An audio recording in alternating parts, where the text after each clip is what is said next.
Okwanjula kwa Pheobe byonna biwedde, byonna mbikuletedde maaso obunyuma obyalabiddeko ate nga ku luutu eno okwanjula anti okukyala kwawedde naye ng'ate mukwanjula omwami agenda kumuwa ekirabo kya mmotoka kapyata brand new. Byonna nze wendi okubeera nga osaana obyerabiddeko osobola kunnyonnyola kimu ku kimu. Watch to the end, tojja kubeera ate nga wejjusa naye nga wasize otyasiba etagwe n'omulungi ampuliriza Olutalo Media koli subscribe for more updates, like, share and comment. Teweerabira okunyinga notification bell obenga notified renteka video empya. Nsaba musonyiwa background noise naye nga nyongera okubajjukiza nti tusiba ebirabo tukola surprise eza buli kika. Wena wena ayagala okusurprisinga omwagalwawo asobola okubeera taatawo, omuzaddewo, maamawo, sengawo, omuganda, omukwano gw'okojjaawo yenna yakolera ebirungi ng'oyagala okumusurprisinga. Twekwate otufune ku namba y'essimu gy'olaba ku screen yo. Tojja kwejjusa mukwano, tujja kukolako bulungi nnyo. Deliveries nazo tuzikolako. Kasita twa transport tutuukira ddala bulungi nnyo ku mwagalwawo yenna gw'obeera oyagadde tukusurprisingire. Bwe ntyo kantuukire ddala nsookere ku Doni Asia oluvannyuma lw'okuvaayo nga Pheobe amaze okukola emikolo gye. Bw'atyo nannyonnyola ensonga bulijjo emuvumya Pheobe. Ana muwala ono ali omu ku ba tiktokers beesaagala ku app kuno n'obulamu bwange bwonna. Talina kye yankola naye just andabikira bubi. Andabikira bubi. Ekyokubiri, alaga nnyo nti ali bulungi nnyo. N'akozesa abalala ensobi. Ezo ensonga nno bbiri ezindeetera obutamwagala. Ate ogutali musango gwamwagala sikwinaako buzibu. Kati okuvayo ne mukongratulatinga okubeera nga boyfriend we yamukoledde ka proposal ak'ekinaku. Ak'ekinaku buno obumulinga bubale awo ku kamenza biki ebyo n'akaweta akalayisi lwakubanga nti omuvubuka anoonya obubuddamu. Embeera gy'alimu yeeraliikiriza, kavubuka nako wadde kalungi naye kaavulukaalo nkupe. Abaana bawala yonna gye muuligano mbawaga bwereere. Obulungi bw'omusajja tebusasula bills, tebusasula school fees w'abaana. Mulekeraawo okubeera mu buzigo bwamwe n'obuvubuka obunaku obutalina future. Akagenda okufunisa olubuto kakulekewo nga Arafat bwe yalekawo Naziwa Shami. Banange lwaki temwezuula? Lwaki mubeera nnyo so excited? Lwaki muli ku pressure ey'okwagala okufumbirwa nga n'abaatusookayo ge bakaaba ge bakomba? So okuvaayo ne congratulatinga Pheobe. Namukongratulatinze kubanga endabika ya Pheobe yeeraliikiriza. Entunula ya Pheobe yeeraliikiriza. Pheobe atunula ng'ekiwuggulu. Pheobe mubi. Pheobe muddugavu. Alinga yirizi. Kati Katonda bw'aba yasobodde okumuwa akavubuka wadde kanaku okumuwonya okubeera obw'omu, nabadde ndina okumusanyukirako. Nabadde ndina okumusanyukirako. Yalesewo baanalungi bw'oku app kuno munnange. Obubi Pheobe bwaliko. Pheobe nga tali mu filita w'omusisinkana odduka. Nze Pheobe mulabanga kikanga baana. Si mu bubi. Naye gwamwagala sikwinaako buzibu. Nze just simwagala. Ate talina kye yankola. Ogutali musango buli omu nakikola ki. Kyannaku kikaabya amaziga kinakuwaza okubanga omukyala omukulu ate nga muzadde nga naye alina omwana omuwala nga yavaamu ebigambo ng'ebyo ku mukazi munne oba ku mukyala munne. Kyokka nga n'omwana omuto ng'ono gwe ngenda okulaga mu katambi maaso awo avuddeyo nakongratulatinga Pheobe mu bigambo ebirungi n'abantu abakulu ennamba esinga bye batasobola kuwisa mu kamwa oba kwogera. Basobola okukyawa okubanga okoze bye batasobola. Basobola okunyiiga kubanga ky'otuuseeko tebakisobola. Obuwanguzi bwo ly'essanyu lyo. Omukazi ow'omukisa gwe banjula, omukazi ow'omukisa gwe bakuba embaga. Embaga ya muno webanga tekunyumidde bweyeeriwa. Gwe ky'ogamba toyagala bakwanjule, toyagala bakuba embaga. Ne bw'olikwanibwa abasajja 10 ekitiibwa ky'omukazi mbaga wamma Pheobe Kongs kuba abalala byabalema. Such beautiful words from a young soul. Congratulations Pheobe once again. Saba Katonda akuteeremu obwangu mu lugendo lw'otandise olw'obufumbo bwo ate ne piece of advice endala eri Pheobe nga tumwagaliza obufumbo bwo. Eno video ngikoledde mukwano gwange Pheobe, tudamu very serious. Pheobe nga bwe wasazeewo okutulaga omukolo gwo mu kamera okuva gye gwatandikira paka gye gulaga, which is okay, era tweyanza nnyo tweyanzega okutwakudeetinga, naye olina okukakasa nti akakwakulizo k'ekintu ekyo ogenda katuukiriza, kuba buli wobeera nga bakumanyi n'oleeta omukolo mu kamera ekintu ekyo kiriko akakwakulizo. Ekisooka olina okukakasa nti buli kyogenda okukola kiri perfect. Ekyokubiri woba ogenda mu bufumbo, kyonaasanga mu bufumbo kyonna niwe kiba kikusoomoozezza kitya olina okukimira, kuba olunaku lwe kikutolokako ne kijja mu kamera lwe lunaku lw'oyinza okuva ku social media bw'oba toli mugumu nnyo, kuba social media eyinza okutuuzaako akazito n'essimu yo n'ogikumako omuliro. Abapoloosi b'omugambo w'ogenda obbaleka wojja obbasanga nga bakulindiridde, gwe janjawaza tetukuyinaako buzibu kuba kye kirooto kya buli mukyala. Mu butuufu buli kirooto kya buli mukyala kutwalibwa mu kituubwa ng'ekyo Pheobe kyatwalibwamu. Bangi baliyo bagamba kala tisa omusajja ne wakyalako ewange ewaffe ne bwe tutakula ddikoyi nayina ne bwe tutakula kibyonna byonna naye ng'omusajja abazadde bamulabye, naye nga si buli musajja nti yeesitula n'agenda abazadde, era kiba kya kitiibwa nnyo kya ssanyu nnyo omusajja okwesitula n'agenda abazadde b'omukyala. Congratulations Pheobe once again. Kati oyongereyo nga Dr. Halima atuttotolera kubanga jjukira ye kalabalaba ye mutegesi w'emikolo gya Pheobe. Jjukira n'abagamba nti emikolo giri 5 twamaze kukyala photoshoot, twamaze okukyala kwawedde, tuli mu kwanjula byonna ate agenda kubeera nga atutotolera okuva emabega gye byavudde paka nakati we tuli. Mumperekereko nga ngenda ku mukolo gw'okukyala ogwa Pheobe.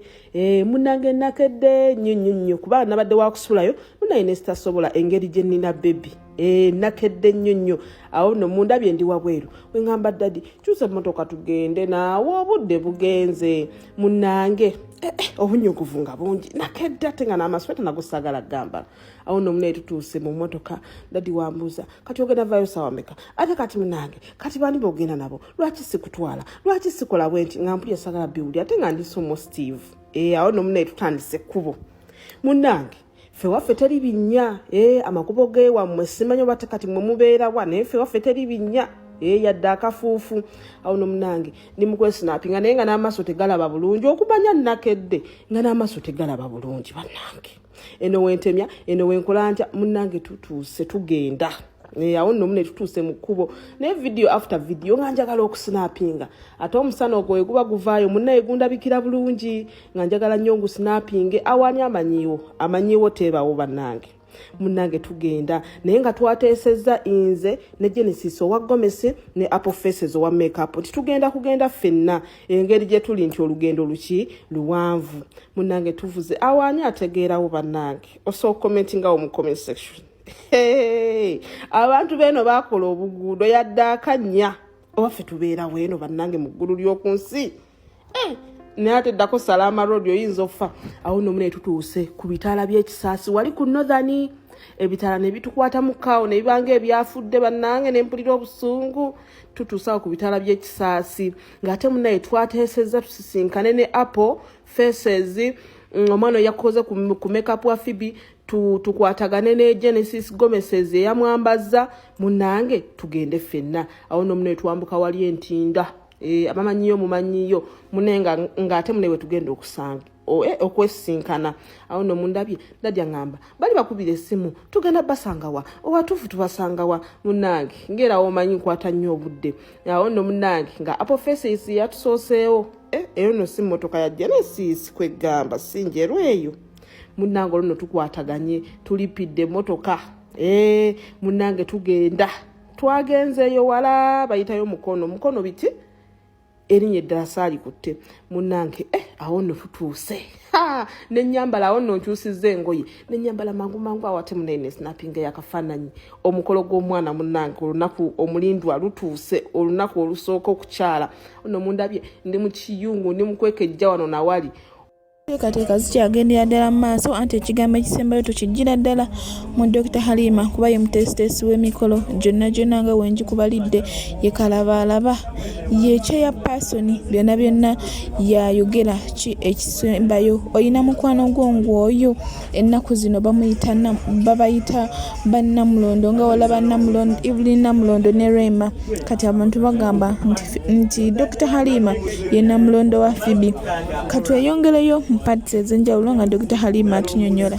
nkyabalaga omukolo gwa Pheobe nga ye gwatambudde abamu mwagambye photoshoot simanya nyongero bajjukiza nti opiniyoni zammwe teziyina makulu olaba mmwe mwennyini mmwe abatuleekanya temuyina makulu mweremererwa mutandika mutya oku advisinga omuntu agenda okufumbirwa kukitegera ekintu ekyo naye nga kaddikaako nga ye mukalaba Nyira events ye yakakoze okitegera ekintu ekyo omuzungu omulabye ku siiti awo ate nga muzungu wa artificial munange nestampika omugole ali mu kisenge bamwambaza essaawa eyo nabadde nesnappinga awo naye ng'omugole ali mu kisenge bamutokomola apofeses nga ali mu kukikola wali wonna apofesi nga ali mu kumuyooyoota bino ebintu tuba waako bye mwagala kula bingi bye mutalaba nenga bambawe ate bambawe baffe munnange omugole omwana wabandi yanyumidde mu gomesi eyo ate Genesis ye yagimuwadde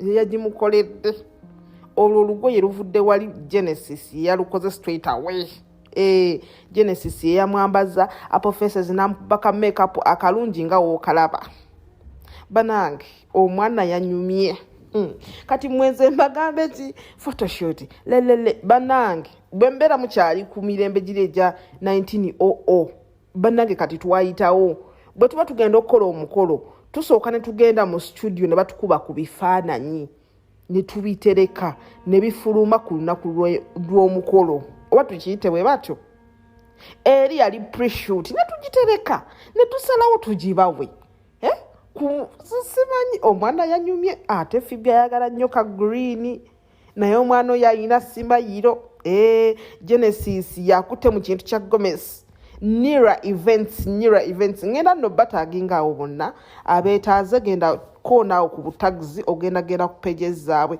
apofesi n'akwata ku kintu kya makeup makeup emulungi nnyo ate ng'ali klasi naye raba kaddikaako omukyala Nyira events mwenna gwe mumanyi ye yakakoze mwabagamba content simanya biki tugenda kubawa paka kuwulira bubinze kamba buulire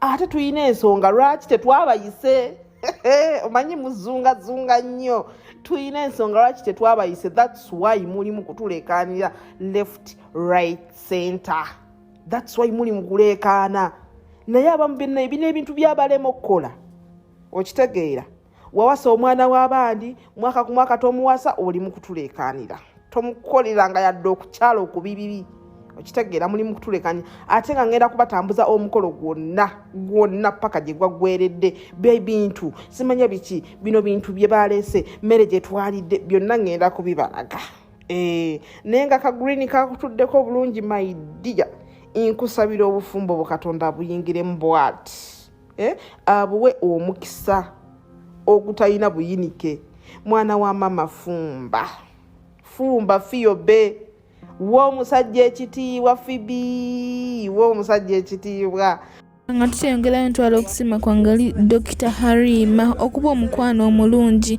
abantu bangi banoonya emikwano emirungi tebabalaba bakyawa emikwano gy'amakazi nti gibavaamu babeera n'eŋŋambo babeera tebaagaliza babeera balogo ne Dr. Halima ne Pheobe okuva we bava ku kyeyo bakuumye omukwano gwabwe buli lukya gweyongera kuba bulungi buli lukya gweyongera kwegombesa abantu saba Katonda abakuumire eddala wamu bwe mutyo katweyongereyo ne paati endala ate ey'omutesitesi Dr. Halima. nkyabalagira ddala omukolo gwa Pheobe nga we gwatambudde. Emmere twalidde efaanana etya, birabo baleese bitya bannange. Awo nno munnange ne tuyingirako mu ssaala eno nno part 3 ddayo olabe part 1 nga gye byatandikidde. Munnaye omukyalo Genesis yasabidde omwana we. Omukyalo Genesis gomulaba mu red, omukyalo oyo yatunda gomesi wabula yeyambaza omukolo gwa Pheobe gwonna okuva mu kukyala paka gye bigenda okukomekereza mu kwanjula ku gomesi. Ate munnaye yaliwo oyo no gomulaba mu green yabadde metroni, oyo gomulaba akutte saala oyo bamuyita Daffy photography. Ngenda kuba mutaginga wana abasinga mumanya abeera nnyo wano ku TikTok nga ababuulira abagole. Munange Pheobe yanyumye banange, Pheobe yanyumye. Olwo nze ndi ku kamera mpoza amina bampise negatte mu ssaala. Munnaye ate munnaye nga sisobola, bali balokole. Nze ndi mukyala wadduwa, ndi mukyala musiraamu. Naye ate munnaye nga tekitugaana kukwatagana. Atali musiraamu n'omusiraamu munnaye tekitugaana kukwatagana. Munnaye Pheobe essaala eyo nange nenyingirawo, nange nemugamba ebigambo byange, nemugamba mwana wa mama fumba, Pheobe fumba, gondera omusajja, nemugezako mubuulirira. Gondera omusajja ofune emirembe, nemuwa kusaala, nemuwa edduwa, byonna nemuwa. Bannange yabadde so happy, yabadde musanyufu nnyo. Omwami oyo Daffy ebirala usiime bye yateekateekako awo, naye nga ngenda mutaaginga watandikisa Daffy. Abaami abo balaba nga ye babadde.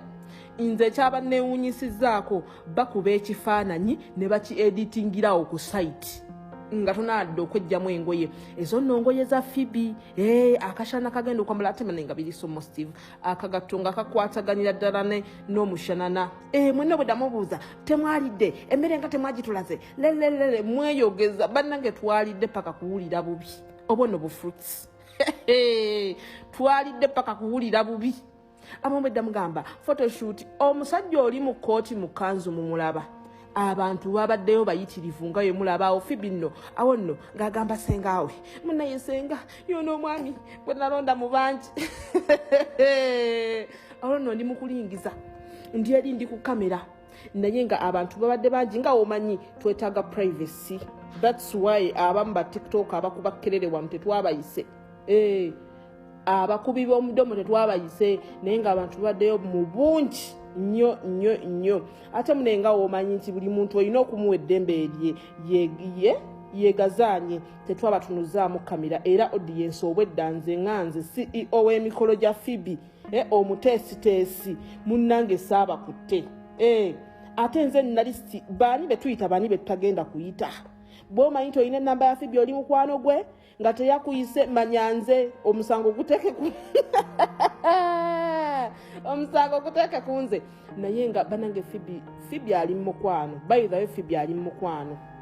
Pheobe ali mu mukwano, naye nga ba service providers baffe Apple, Faces owa Gomesi, bannange Nyira Events, banne mwakoze omukolo. Wait for party 4. Ngera Nyongera kutwala kusima kwange libira alaba video zange okuva ku ntandikwa paka ewasemba ng'alaba ebulango nga tabusikipize mukwano. Ndi musimu nnyo era nsaba Katonda kwe ky'osinga okwagala. Nineyongera okujjukiza tusobola okukozesa comment section otuwa endowooza okusinziira ku butya bw'osanze video kuva gy'etandikidde paka gy'esemba, bonna obubaka bw'wandyagadde okuyisaawo. Kozesa comment section nange embeera nendayikinga nenziramu olusi wabeera weetagisiza.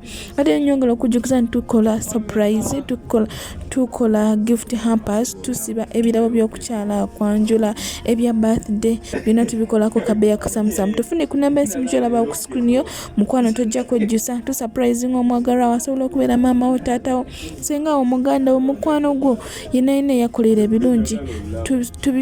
Tukola surprise era ne tukola ne delivery. Kasita otuwa transport tukutuukira yonna gy'oyagala tusurprising omwagalwa wo. Tufune ku namba y'essimu gy'olaba ku screen yo, mukwano tojja kwejjusa.